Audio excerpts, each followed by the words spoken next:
Sunday suspense ক্লাসিক্সে আজ শুনবেন সৈয়দ মুস্তাফা সিরাজের লেখা মতি বিবির দরগা।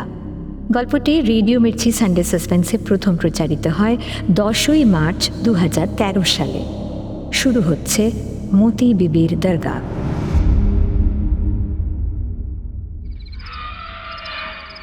কি এক শব্দে ঘুম ভেঙে গেল, যেন দরজা খোলার শব্দ।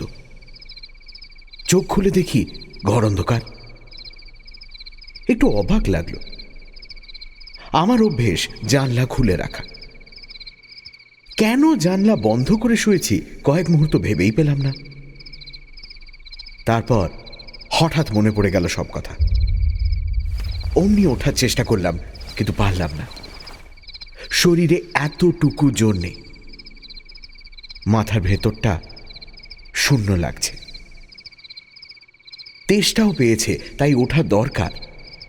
মনে পড়ছে কোনার দিকে কুঁজোয় জল রেখে গেছে দরবেশ সাহেব। বলে গেছে, অসুবিধে হলে ডাকবেন, পাশের ঘরেই আছি। কিন্তু ডাকতে গিয়ে টের পেলাম গলায় আওয়াজ বেরোচ্ছে না। কেন যে সেই অলক্ষণে বাসটায় চেপেছিলাম। অত ভিড়ের বাসে চেপে অভ্যেস নেই, পারি না। ইচ্ছে করলে বন্ধুর বাড়িতে রাতটা আরামে কাটিয়ে আসতে পারতাম। ভোরের বাসটা নাকি খালিই যায়। অথচ কি এক ভুতুড়ে জেদ আমাকে পেয়ে বসেছিল। সন্ধ্যের দিকে আগা পাঁচতলা লোকের ঠাসা বাসটা এসে দাঁড়াতেই নির্বোধের মতো গুঁতো মেরে ঢুকে গেলাম। পাদানিতে অনেকগুলো পায়ের ওপর পা রাখলাম। ওরা আপত্তি করছিল। বাসটা স্টার্ট দিয়ে খুব জোরে চলতে শুরু করলো। প্রায় মাইলটাক ঝগড়াঝাঁটি চলতে থাকলো গেঁয়ো লোকগুলোর সঙ্গে। তারপর কে যেন আমাকে হ্যাঁচকা টানে চলন্ত বাস থেকে টেনে নামাল। অর্থাৎ আমি ছিটকে পড়ে গেলাম। ভাগ্যিস পিচের ওপর পড়িনি। রাস্তার ধারে পুরো ঘাসের ওপর পড়ে সঙ্গে সঙ্গে জ্ঞান হারিয়ে ফেলেছিলাম। যখন জ্ঞান হলো, টের পেয়েছিলাম সামনে কেউ দাঁড়িয়ে আছে। তার হাতে অদ্ভুত একচোখো একটা লণ্ঠন। লণ্ঠনটার আলোর রং নীল। এমন নীল কাঁচে ঢাকা বাতি নিয়ে মানুষ ঘোরাঘুরি করে কোশমিনকালে দেখিনি। আলোর পেছনে আবছা দেখতে পাচ্ছিলাম লোকটাকে। দৈত্যের মতো প্রকাণ্ড। সে আলোটা আমার পাশে রেখে গম্ভীর গলায় বলেছিল, কে আপনি? এভাবে রাস্তার ধারে শুয়ে আছেন কেন? নেশা করেছিলেন বুঝি? অত কষ্টের মধ্যে হাসি পেয়েছিল। না, মাতাল নই। বাস থেকে পড়ে গেছি। তারপর কি হয়েছে জানি না। সে কি? বলে লোকটা আমার পাশে ঝুঁকে এসেছিল। তারপর লণ্ঠনটা তুলে পা থেকে মাথা অবধি দেখে নিয়ে বলেছিল, জখম হয়নি তো? বুঝতে পারছি না। রক্ত টক্ত দেখতে পেলেন? না, তবে হাড়ে আঘাত লাগতেও পারে। টের পাচ্ছেন না কিছু? কে জানে। ওঠার চেষ্টা করুন তাহলে, কাছেই আমার ডেরা। এখন যেমন শরীরের অবস্থা তখনও ঠিক এমনই ছিল। লোকটা শেষে আমাকে দুহাতে শূন্যে উঠিয়েছিল। তারপর ফের জ্ঞান হারিয়েছিলাম। দ্বিতীয়বার জ্ঞান ফিরে দেখেছিলাম এই ঘরে শুয়ে আছি, খাটিয়ায় বিছানার উপর। সেই নীল আলোর লণ্ঠনটা নেই। ঘরের মেঝে একটা হ্যারিকেন রয়েছে। আর আমার দিকে তাকিয়ে দাঁড়িয়ে আছে আলখাল্লাধারী নীল লম্বা চওড়া এক দরবেশ। কালো আলখাল্লা, গলায় লাল নীল পাথরের মালা, কাঁচা পাকা চুল ও দাড়ি, খাড়া নাক, লালচে টানা টানা চোখ। তার হাতে একটা গেলাস। আমাকে চোখ খুলতে দেখে বলেছিল, শরবতটা খেয়ে নিন। কই হাঁ করুন, খাইয়ে দিচ্ছি। একটু ঝাঁঝালো সুগন্ধওয়ালা সেই শরবত কয়েক ঢোক গেলা মাত্র আমার শরীর যেন বিদ্যুতের খেলা শুরু করেছিল। ভয় পাওয়া গলায় বলেছিলাম, এ কিসের শরবত? দরবেশ হেসেছিল। খাবেন না, বিষ নয়, খুব উপকারী দাওয়াই আছে ওতে, এক্ষুনি সুস্থ হয়ে উঠবেন। একেবারে সুস্থ হতে না পারলেও উঠে বসার শক্তি ফিরে পেয়েছিলাম। তারপর ওর সঙ্গে কিছুক্ষণ কথাবার্তা হয়েছিল। জানতে পেরেছিলাম বিশাল মাঠের মধ্যে এক দিঘির ধারে নির্জন দরগায় আমি আশ্রয় পেয়েছি। এর নাম মতি বিবির দরগা। এক তপস্বিনীর কবর আছে এখানে। তার উপর একটা পাথরের ঘর আছে। সেই ঘরে দরবেশ থাকে, পিদিম জ্বালে, আগরবাতি পোড়ায়, সাধনা টাধনা কিসব করে। এই ঘরটা পরে ইঁট দিয়ে বানানো হয়েছিল। ভক্ত বা দৈবাত বিপদে পড়ে কেউ এলে তাকে এ ঘরে থাকতে দেওয়া হয়। কিছুক্ষণ পরে দরবেশ আমাকে খান 2 মোটা রুটি আর খানিকটা গুড় দিয়ে গিয়েছিল। বলেছিল, মেহরবানি করে এই দিয়েই খিদে মিটিয়ে নিন। আমি ফকির, বুঝতেই পারছেন। না না, এই যথেষ্ট। তবে খিদে আমার বিশেষ নেই, আপনি এগুলো। দরবেশ আপত্তি করেছিল। না না, আপনার কিছু খাওয়া দরকার, খেলেই গায়ে জোর হবে। আল্লাহর দয়ায় আপনি বেঁচে গেছেন। ওভাবে চলন্ত বাস থেকে পড়লে মানুষ বাঁচে না, যদি বা বাঁচে হাড় গোড় আস্ত থাকে না। আমার হাড়গোড় আস্ত আছে তা ঠিক, কিন্তু শরীর এত দুর্বল হয়ে গেছে কেন বুঝতে পারছি না। দরবেশের প্রতি কৃতজ্ঞতা দেখাতেই রুটির টুকরো ছিঁড়ে মুখে পুড়লাম। ফের সেই শব্দটা হলো,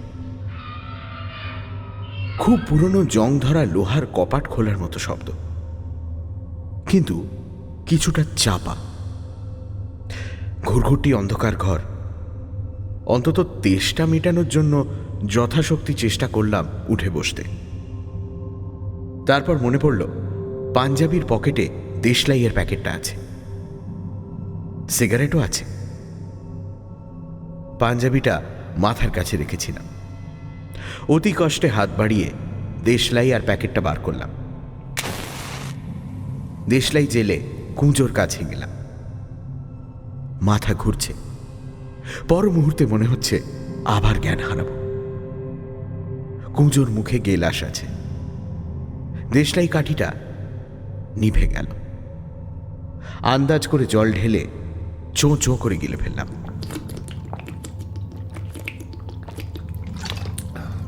তারপর খাটিয়ায় ফিরে এসে সিগারেট ধরালাম। তৃতীয়বার দরজা খোলার মতো বিশ্রী চাপা শব্দটা শুনে গেল। তারপর মনে হলো বাইরে এই মাত্র যেন ঝড় এসে পড়েছে। শন শন শোঁ শোঁ আওয়াজ বাড়তে থাকলো। ছোট্ট দুটো জানলা আছে দুদিকে। একটা জানলা আচমকা খুলে গেল। ঘরে হু হু করে ঢুকে পড়ল ঝড়টা। কষ্ট করে উঠতেই হলো। জানলাটা বন্ধ করার জন্য উঠে দাঁড়াবার চেষ্টা করলাম। কিছুক্ষণ চেষ্টার পর দেয়াল ধরে উঠে দাঁড়াতে পারলাম, কিন্তু জানলাটা কিছুতেই আটকানো যাচ্ছে না। ঘরের ভেতর খড়কুটো ধুলো বালি ঢুকে পড়ছে ঝড়ের সঙ্গে। বাইরের ঘরে ঘন কালো অন্ধকারে কি এক প্রাণী যেন হুলুস্থুল বাঁধিয়েছে। তারপর বিদ্যুৎ ঝিলিক দিতে থাকে।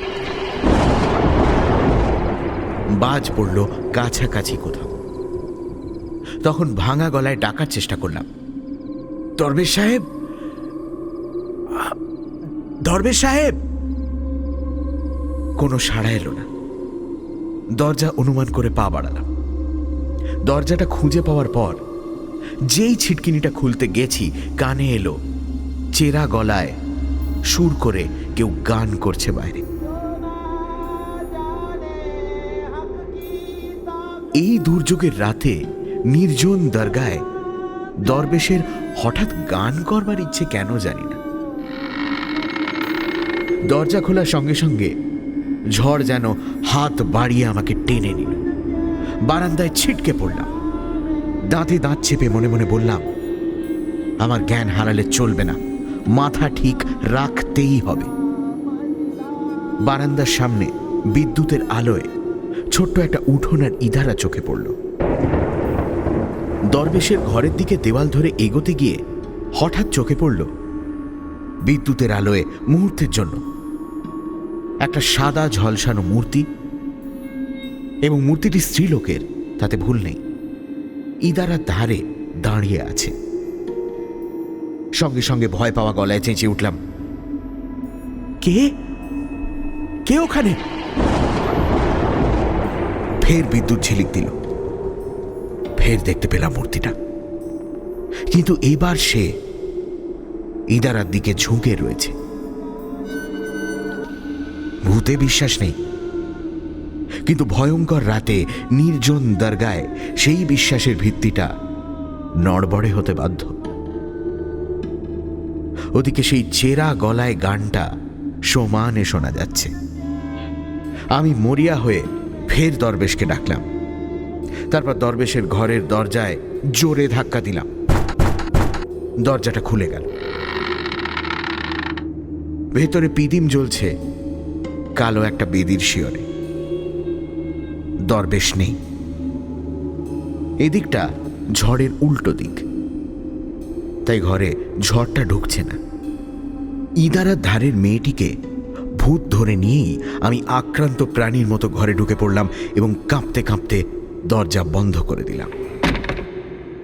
হ্যাঁ, বেদিটাই কবর, এবং সম্ভবত কোষ্টি পাথরের তৈরি। ফার্সিতে কি সব লেখা আছে, কিন্তু পরক্ষণে চমকে উঠলাম। বেদির ওপাশে 3টে মড়ার মাথা রয়েছে। আবছা আলোয় মাথাগুলো বিকট দেখাচ্ছে। আরো ভয় পেলাম। এমন সময় বাইরে সেই গানটা থেমে গেল এবং মনে হলো প্রচন্ড বৃষ্টি শুরু হয়ে গেছে। বেদি থেকে একটু তফাতে কম্বলের আসন পাতা ছিল। সেখানে গিয়ে বসে পড়লাম। তারপর আশ্চর্য, বন্ধ করে রাখা দরজাটা হঠাৎ মচমচ করে উঠল। তারপর খুলে গেল। সঙ্গে সঙ্গে বেদির পিদিমটা নিভে গেল। দরজার সামনে সেই নীল একচোখো লণ্ঠন হাতে দরবেশ দাঁড়িয়ে আছে। সে আলোটা ঘরের ভেতরে ঘুরিয়ে ঘুরিয়ে নিঃশব্দে কিছু দেখে নিল। তারপর বেদির দিকে ঘুরিয়ে রাখল। দরবেশ আমাকে লক্ষ্য করল না। তার সিলুয়েট মূর্তি ক্রমশ স্পষ্ট হয়ে উঠছে। এতক্ষণে তার মুখের দিকে তাকিয়ে দারুণ চমকে উঠলাম। এ কি কোনো জীবিত মানুষের মুখ হতে পারে? দৃষ্টি কেমন অদ্ভুত, নিষ্পলক, শূন্য। হাঁটু ভাঁজ করে পুতুলের মতো বসে পড়ল সে কবরের সামনে। বাইরে বৃষ্টির শব্দ, ঝড়ের শব্দ, বজ্রপাতের ভয়ঙ্কর শব্দ। মনে হচ্ছে পৃথিবীর শেষ মুহূর্তটি আসন্ন। এদিকে বেদির মতো কবরের ওপর লম্বাটি নীল আলো থেকে ক্রমশ ধূপের ধোঁয়ার মতো ধূসর বা নীল কি আবছায়া ঘনিয়ে উঠেছে। তারপর নাকে তীব্র হয়ে ঝাপটা দিল একটা কড়া সুগন্ধ। সুগন্ধটা অসহ্য লাগছিল, চেতনা অবশ করে দিচ্ছিল। তার আতঙ্কে কাঠ হয়ে দেখলাম ইদারার ধারের সেই মেয়েটি যেন শূন্যে ভেসে এলো এবং ধোঁয়ার মতো দরবেশকে ভেদ করে এগিয়ে বেদির ওপর স্থির হয়ে দাঁড়াল। নীলাভ শরীর তার। হয়তো নীল আলোটাই এর কারণ হতে পারে। সে সুন্দর না কুৎসিত না সাধারণ বুঝতে পারছি না। হয়তো সেই বোধও হারিয়ে ফেলেছি। কিন্তু সে একেবারে নগ্ন। আমার তন্ময়তা ভেঙে গেল। দরবেশ ফের চেরা গলায় গান গেয়ে উঠল, কিন্তু এবার সুরটা অনেকটা মিঠে এবং চাপা। ঘুম ঘুম আচ্ছন্নতায় দুর্বোধ্য কি এক গান গাইছে সে। সুরটাও অপরিচিত, একটু একঘেয়েও। কিছুক্ষণ পরে নগ্ন নারী মূর্তিটি বেদির ওপর দাঁড়িয়ে থাকতে থাকতে হঠাৎ আমার দিকে তাকালো। সে অস্ফুট স্বরে একেবারে মানুষের গলায় আমার দিকে আঙুল তুলে বলে উঠল, ওকে। সঙ্গে সঙ্গে দরবেশ ঘুরল আমার দিকে, প্রচন্ড গর্জন করে বলল, বেরিয়ে যান বলছি। কেন এ ঘরে ঢুকেছেন আপনি? নীল আলোটা নিভে গেল, ঘুরঘুরটি অন্ধকার। এখন বাইরের ঝড় বৃষ্টি সমানে চলছে। অন্ধকারে একটা হাত এসে আমার কাঁধে খামচে ধরল। তারপর দরবেশ আমাকে টেনে ওঠালো এবং একটা থাপ্পড়ও মারল গালে। ব্যাপারটা অপমানজনক, কিন্তু বাধা দেবার বা প্রতিবাদের ক্ষমতাও ছিল না এতটুকু। অসহায়ভাবে তার হ্যাঁচকা টানে কতকটা শূন্যে ভেসে চলল। এই দৈত্যের কাছে আমি নেহাত বামন। ভেবেছিলাম আমাকে ঝড় বৃষ্টির মধ্যে বের করে দেবে, কিন্তু তেমন কিছু করল না। পাশের ঘরে নিয়ে গিয়ে বিছানায় ফেলে দিল। তারপর ধমক দিয়ে বলল, খবরদার আর বেরোবার চেষ্টা করবেন না, তাহলে আপনাকে বাঁচাতে পারবো না। হুঁশিয়ার। সে বাইরে থেকে দরজা আটকে দিল। আমি ভাবতে থাকলাম, ব্যাপারটা কি স্বপ্নে ঘটছে, নাকি সেই উগ্র আরক মেশানো শরবতের নেশায় যত সব উদ্ভট কাণ্ড দেখতে পাচ্ছি।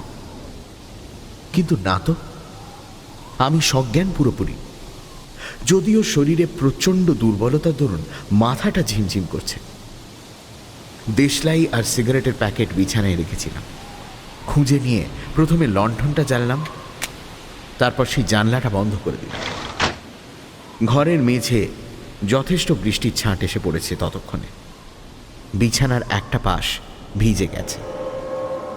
সিগারেট টানতে টানতে সেই দৃশ্যটা আগাগোড়া ভাবতে থাকলাম। ফের যা দেখলাম তা বাস্তব না অবাস্তব, সত্যি দেখেছি না স্নায়ু বিকার। শেষে কোনো সিদ্ধান্তে পৌঁছতে না পেরে লণ্ঠনটা নিভিয়ে শুয়ে পড়লাম। বাইরে তখন ঝড় বৃষ্টির জোরালো ভাবটা অনেক কমেছে। শীত বোধ হচ্ছে। পাঞ্জাবিটা পরে ধুতির কোজাটাও খুলে গায়ে জড়িয়ে শুয়ে পড়লাম। একটু পরে ঘুমে চোখের পাতা জড়িয়ে এলো। কতক্ষণ ঘুমিয়েছিলাম জানি না। ফের কি একটা শব্দে ঘুম ভেঙে গেল। এবারকার শব্দটা দরজা খোলার মতো নয়। কেউ কি আর্তনাদ করলো কোথাও? ঘুম ভাঙার পরে কয়েক সেকেন্ড তার জের ছিল। দৃঢ় বিশ্বাস হলো একটা প্রচণ্ড আর্তনাদই শুনেছি। দরবেশকে ডাকা বৃথা। তাছাড়া লোকটার অমন ভুতুড়ে ব্যাপার স্যাপার এবং আমার প্রতি অমন আচরণে মন বিষিয়ে গেল। কান পেতে থাকলাম। আর কোনো আর্তনাদ নয়, কিন্তু কে যেন চাপা গলায় কাঁদছে বাইরে। বৃষ্টি পড়ার শব্দ হচ্ছে। নিশ্চয়ই কাছাকাছি কোথাও বড় গাছ আছে, তার পাতা থেকে জল ঝরছে। ঝড়টা থেমেছে। বদ্ধ ঘরে দম আটকে আসছিল। লণ্ঠনটা নিভিয়ে দিতে হয়েছিল বাধ্য হয়ে, ঘরে বিষাক্ত গ্যাস জমার ভয়ে। এবার উঠে গিয়ে জানলাটা খুলে দিলাম। বৃষ্টি টিপটিপ করে পড়ছে। দূর দিগন্তে বিদ্যুৎ ঝিলিক দিচ্ছে, কিন্তু মেঘ ডাকছে না। লণ্ঠনটা আর জ্বাললাম না। কান্নার শব্দ সমানে শোনা যাচ্ছে। পা টিপে টিপে এগিয়ে সাবধানে নিঃশব্দে দরজা খুললাম। তারপর বারান্দায় গেলাম। তেমনই অন্ধকার হয়ে আছে বারান্দা। কান্নার শব্দটা কবরের ঘর থেকেই আসছে। নিঃশব্দে ও ঘরের দরজায় উঁকি দিলাম। সেই নীল আলোটা তেমনি লম্বাটে হয়ে বেদির ওপর পড়ে আছে। তারপর যা দেখলাম, আতঙ্কে কাঠ হয়ে গেলাম।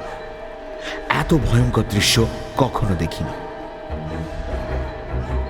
বেদির ওপর মাথা রেখে দরবেশ চিত হয়ে দুহাত ছড়িয়ে শুয়ে আছে। এবং তার গলাটা জবাই করা। চাপ চাপ টাটকা রক্ত ছড়িয়ে রয়েছে, চোখ দুটো তেমনি নিষ্ফল। সেই মেয়েটির সিলুয়েট নগ্ন মূর্তি বেদির পাশে, এবং সে দু হাতে মুখ ঢেকে ফুঁপিয়ে কাঁদছে। তার কালো একরাশ চুল সামনের দিকে ছড়িয়ে রয়েছে। দু হাঁটু ভাঁজ করে একটু ঝুঁকে বসে সে বিলাপ করছে। কয়েক মুহূর্ত অবাক হয়ে দাঁড়িয়ে থাকলাম। মাথা ঘুরতে থাকলো। যা দেখতে পাচ্ছি তা কি স্বপ্ন না বাস্তব? কি করা উচিত ভেবে পেলাম না। আতঙ্কে কাঠ হয়ে তাকিয়ে রইলাম। তারপর কি একটা আমার পাশ কাটিয়ে ঘরে ঢুকল। একটা প্রকাণ্ড কালো বেড়াল। বেড়ালটা নিঃশব্দে এগিয়ে বেদির ওপর উঠল এবং দরবেশের মুখ চাটল। তারপর সে জিভ বাড়িয়ে দিল। আতঙ্ক বেড়ে গেল যখন দেখলাম সে দরবেশের গলায় কাটা জায়গাটা থেকে রক্ত চেটে খাচ্ছে। বেড়ালটা ঢোকার সঙ্গে সঙ্গে মেয়েটির কান্না থেমে গিয়েছিল। সে মুখ তুলে বেড়ালটাকে দেখতে থাকল। বেড়ালটা রক্ত চাটতে চাটতে ভয়ঙ্কর মুখ তুলে যেন আমাকেই লক্ষ্য করছিল মাঝে মাঝে। এর ফলে স্নায়ুর ওপর বারবার আঘাত আসছিল। অসহ্য লাগায় একটু সরে গেলাম। এই সময় ডাইনে ঘুরে আর এক বিচিত্র দৃশ্য দেখলাম। অন্ধকারে একটু দূরে তিনটে আলো আসছিল। হঠাৎ তিনটে আলো মিলেমিশে এক হয়ে গেল এবং প্রকাণ্ড আলোটা হলুদ বলের মতো ভাসতে ভাসতে এসে স্থির হল। তারপর আলোটা বুদবুদের মতো অনেকগুলো ভাগ হয়ে গেল। এদিকে আসছে দেখে আমি দ্রুত পাশের ঘরে গিয়ে ঢুকলাম এবং দরজা নিঃশব্দে ভেজিয়ে কপাটের ফাঁকে চোখ রাখলাম। আলোগুলো বুদবুদের ঝাঁকের মতো এবং এত চঞ্চল যে গোনা যাচ্ছে না। অনুমান করলাম 1 ডজনের কম নয়। আলোগুলোর কিন্তু একটুও ছটা নেই, অর্থাৎ কোনো কিছুকে আলোকিত করছে না। আলোগুলো নাচতে নাচতে এসে বারান্দায় উঠল এবং কবরের ঘরেই ঢুকল, তা ঠিক। তারপর ও ঘরে চাপা গলায় কারা কথা বলছে শুনলাম। কয়েক মিনিট পরে দেখি মেয়েটি সেই নীল লণ্ঠন নিয়ে বেরোল। আবছা দেখা যাচ্ছিল তার পরনে এখন শাড়ি রয়েছে। তার পেছন পেছন অনেকগুলো সিলুয়েট মূর্তি যেন শূন্যে হেঁটে যাচ্ছে। বেড়ালটাকে দেখতে পেলাম না। ওরা অন্ধকারে কোথায় অদৃশ্য হয়ে গেল। তখন লণ্ঠনটা জেলে আমি বেরিয়ে এলাম। কবরের ঘরের দরজা খোলা। আলো তুলে ধরে দেখি দরবেশের জবাই করা শরীরটা তেমনি পড়ে আছে এবং গলার ফাঁকটা পরিষ্কার দেখা যাচ্ছে। এক ফোঁটা রক্ত নেই। বেড়ালটা সব চেটে পুটে খেয়ে ফেলেছে। ঘরের ভেতর লণ্ঠনটা ঢোকাতে কালো বেড়ালটা কোণার দিকে বসে আছে দেখতে পেলাম। সে নীল উজ্জ্বল চোখে তাকালো, মুখে রক্ত লেগে আছে। তারপর সে দ্রুত আমার পাশ দিয়ে বেরিয়ে গেল। বেদির কাছে গিয়ে দরবেশের গায়ে হাত রাখলাম।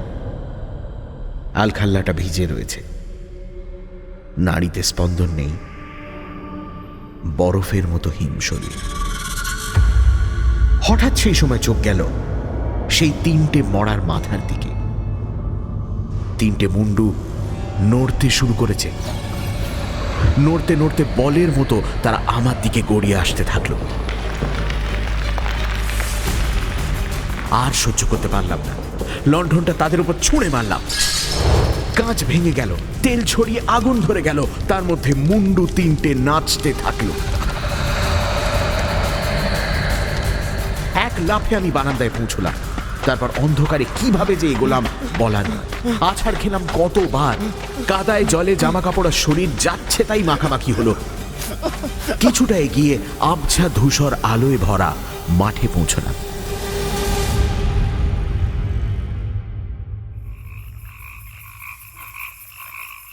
বৃষ্টি থেমেছে।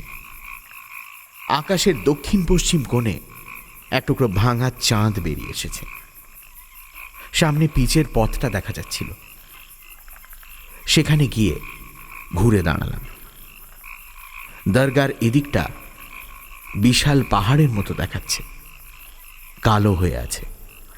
বুঝলাম জায়গাটা ঘন জঙ্গলে ভরা। রাস্তায় পৌঁছে সাহস বেড়ে গেল। হাঁটতে থাকলাম। শরীরে সেই দুর্বলতা আর নেই। দূরে একটা আলো দেখা যাচ্ছিল। মনে পড়ল ওধারে সেই ছোট্ট চটি যেখান থেকে বাসে চেপেছিলাম কাল সন্ধে। আলোটা লক্ষ্য করে চলতে থাকলাম। লোহাগড়া ব্লকে নিশীথ, আমার বন্ধু নিশীথ রায়চৌধুরী কৃষি অফিসার। ভোরবেলা আমাকে জল কাদা মাখা ভুতুড়ে চেহারায় দেখে ভীষণ অবাক হয়েছিল। সংক্ষেপে তাকে মোটামুটি সবটাই বললাম। সে কিছুক্ষণ নিষ্পলক চোখে আমার দিকে তাকিয়ে থেকে তারপর বলল, ঠিক আছে, আগে বাথরুমে ঢোক। আমার বউ বড্ড ঘুম কাতুরে, বেলা করে ওঠে, তোকে এই অবস্থায় দেখলে হুলুস্থুল ঘটাবে। কাপড় চোপড় ছেড়ে স্নান করে এবং নিশীথের পাজামা পাঞ্জাবি পরে আরামে বসলাম। ততক্ষণে সূর্য উঠেছে। নিশীথ চা করে আনলো। চা খেতে খেতে বললাম, বাবারে, এতক্ষণে কোমর ব্যথা করছে একটু একটু। নিশীথ বলল, ফিরে গিয়ে এক্সরে করাস। কিন্তু কথা হচ্ছে, ঝড় জলের সময় মতি বিবির দরগায় নিশ্চয়ই তুই ভীষণ রকমের দুঃস্বপ্ন দেখেছিস। না মানে তা ছাড়া তো এর কোনো ব্যাখ্যা হয় না। অসম্ভব।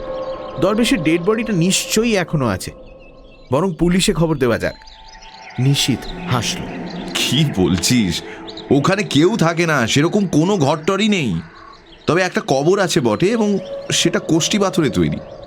তুই বাস থেকে পড়ে অজ্ঞান হয়ে গিয়েছিলি, ঠিক? জ্ঞান ফেরার পর নিশ্চয়ই ঝড়ের সময় আশ্রয় নিতে দরগায় ঢুকেছিলি। তারপর আঘাত পাওয়ার রিয়াকশনে জ্বর এসে গিয়েছিল। তারপর লম্বা চড়া একটা দুঃস্বপ্ন দেখেছিস। রেগে গিয়ে বললাম, ঘর নেই তো ঝড় বৃষ্টিতে ছিলাম কোথায়? নিশীথ বলল, নিশ্চয়ই দরগার বটতলায় গিয়ে ফের অজ্ঞান হয়ে পড়েছিলি। অসম্ভব, এক্ষুনি আয় আমার সঙ্গে। স্বপ্ন হতেই পারে না, আমার ব্যাগ ট্যাগ সব রয়েছে ওখানে। নিশীথ একটু হেসে বলল, ঠিক আছে, তোর ভুলটা ভাঙানো দরকার। একটু পরে ব্লকের জিপটা নিয়ে বরং বেরোবো।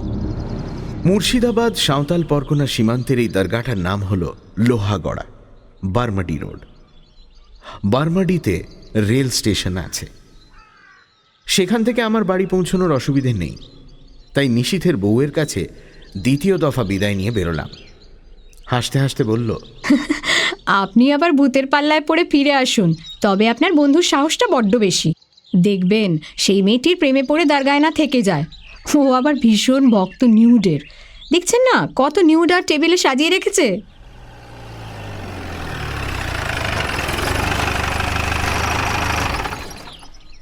মিনিট 25 এগিয়ে রাস্তার ধারে জিপ রেখে আমরা দরগার দিকে পা বাড়ালাম। তারপর থমকে দাঁড়ালাম। নিশীথ বলল, কি হলো? বললাম, দেখ দেখ, সেই কালো বেড়ালটা।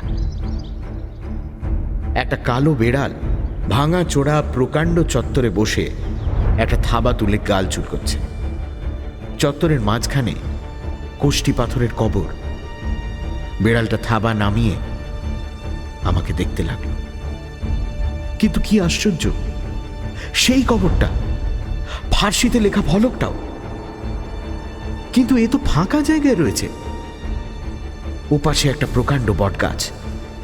নিশীথ এগিয়ে গিয়ে জল কাদায় পড়ে থাকা আমার ব্যাগ কুড়িয়ে নিয়ে বলল, তোর ব্যাগ নিশ্চয়ই।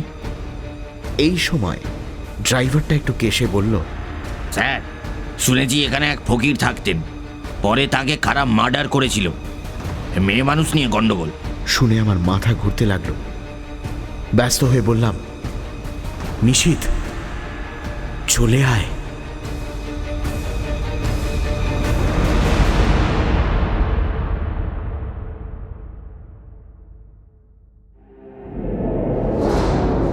সানডে সাসপেন্স ক্লাসিক্সে আজ শুনছিলেন মতি বিবির দরগা।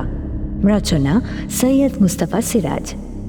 সৈয়দ মুস্তাফা সিরাজ জন্ম 14ই অক্টোবর 1930। বাংলা সাহিত্যে, বিশেষ করে কিশোর সাহিত্যে গোয়েন্দা কাহিনীর লেখক হিসেবেই ইনি জনপ্রিয়। কর্নেল রহস্য কাহিনী লিখতে শুরু করেন বড়দের জন্য। তারপর আনন্দমেলার সম্পাদক কবি নীরেন্দ্রনাথ চক্রবর্তীর অনুরোধে লেখেন কিশোরদের জন্য কর্নেল কাহিনী। এছাড়া শুকতারা, আনন্দমেলা, পক্ষীরাজ, সন্দেশ ইত্যাদি পত্রপত্রিকায় লিখেছেন অনেক ছোটদের গল্প। বহুদিন আনন্দবাজার পত্রিকার সঙ্গে যুক্ত ছিলেন। বেতারের জন্য অনেক নাটক লিখেছেন এক সময়।